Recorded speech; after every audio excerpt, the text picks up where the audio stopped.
KSRTC bus ನಿಲುಗಡೆಗೆ ಆಗ್ರಹಿಸಿ ವಿದ್ಯಾರ್ಥಿಗಳು ಹಾಗೂ ಸಾರ್ವಜನಿಕರು ಪ್ರತಿಭಟನೆ ನಡೆಸಿದ ಘಟನೆ ತುಮಕೂರಿನ ಶಿರಾಗೇಟ್ ಸರ್ಕಲ್ನಲ್ಲಿ ನಡೆದಿದೆ.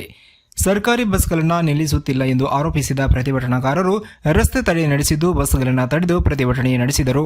ಸಾರ್ವಜನಿಕರ ಪ್ರತಿಭಟನೆಯ ಕಾರಣ ಸುಮಾರು 1 ಕಿಲೋಮೀಟರ್ ವರೆಗೂ ಟ್ರಾಫಿಕ್ ಜಾಮ್ ಸೃಷ್ಟಿಯಾಗಿತ್ತು. ವಾಹನ ಸವಾರರು ಪರದಾಟ ನಡೆಸುವ ಸ್ಥಿತಿ ನಿರ್ಮಾಣವಾಯಿತು. ತುಮಕೂರು ಸಂಚಾರಿ ಪೊಲೀಸ್ ಠಾಣಾ ವ್ಯಾಪ್ತಿಯಲ್ಲಿ ಈ ಘಟನೆ ನಡೆದಿದ್ದು, ಬಸ್ ನಿಲುಗಡೆ ಮಾಡದೆ ಕೆಎಸ್ಆರ್ಟಿಸಿ ಸಿಬ್ಬಂದಿ ಸಾರ್ವಜನಿಕರನ್ನ ಸತಾಯಿಸುತ್ತಿದ್ದಾರೆ. ಇದರಿಂದಾಗಿ ದಿನನಿತ್ಯ ಸಾರ್ವಜನಿಕರು ಸಂಕಷ್ಟ ಎದುರಿಸುತ್ತಾ ಇದ್ದಾರೆ. ಈ ಬಗ್ಗೆ ಕ್ರಮ ಕೈಗೊಳ್ಳಬೇಕು ಎಂದು ಸಾರ್ವಜನಿಕರು ಒತ್ತಾಯ ಮಾಡಿದರು.